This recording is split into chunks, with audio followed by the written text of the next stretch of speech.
now recognizes the gentleman from, is Mr. Carter with us? There you are.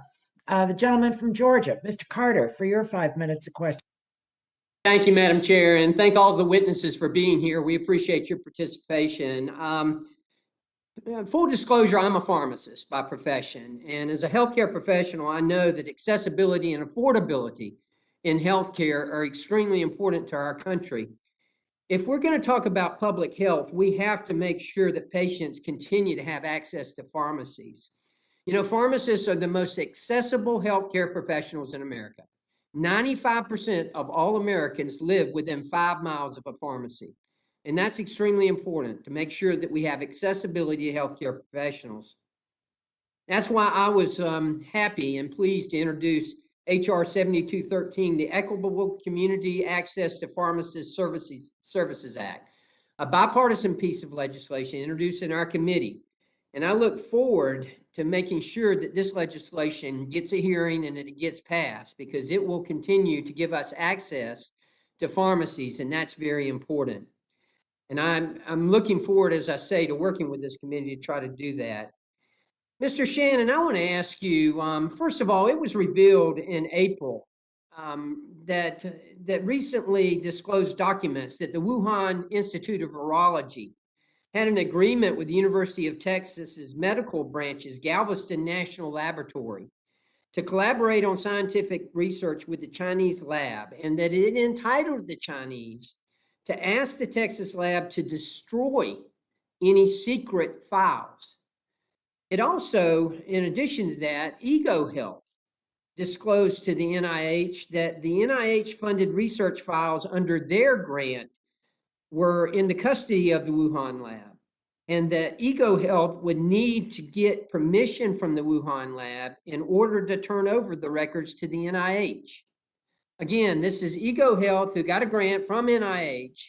NIH wants some information, and now EgoHealth tells them they got to get permission from Wuhan in order to get that information.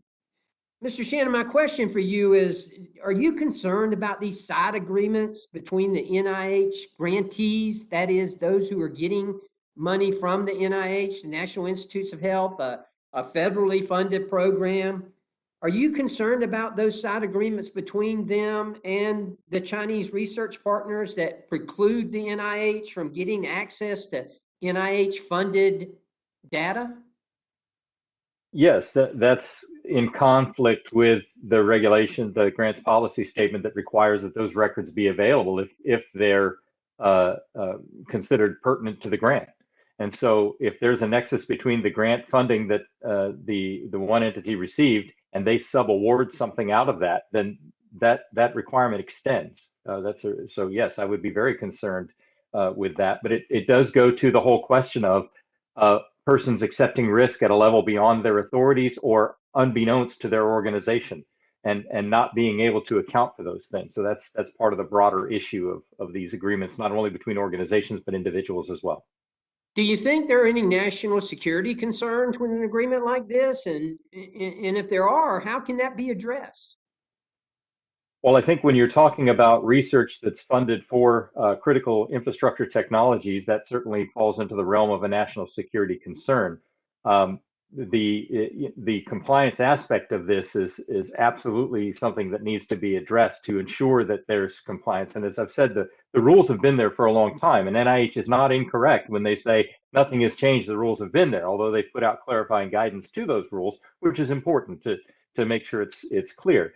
But and you've got great people doing great things trying to get after this, but what gets checked gets done. And if it's not checked, it's not getting done. So periodic audits, periodic reviews, some type of stewardship score perhaps as consideration for an award, not to disrupt what science is awarded, but to perhaps result in additional conditions on award would be helpful. Right. Well, let me ask you this. Shouldn't an NIH grantee, that is someone who has gotten a grant from the NIH, of course, being federally funded by taxpayers' money, shouldn't they be publicly accountable, especially to a congressional inquiry? Well, I think they are accountable through their awarding agency. I think it would be difficult to have direct accountability for reporting from the vast number of awardees, and then being cognizant also of Congress's previous priorities of reducing burden on the grantee. I think the appropriate mechanism is through the awarding agency, and that awarding agency being clear on what Congress wants to know and making sure they get. The gentleman's time has expired.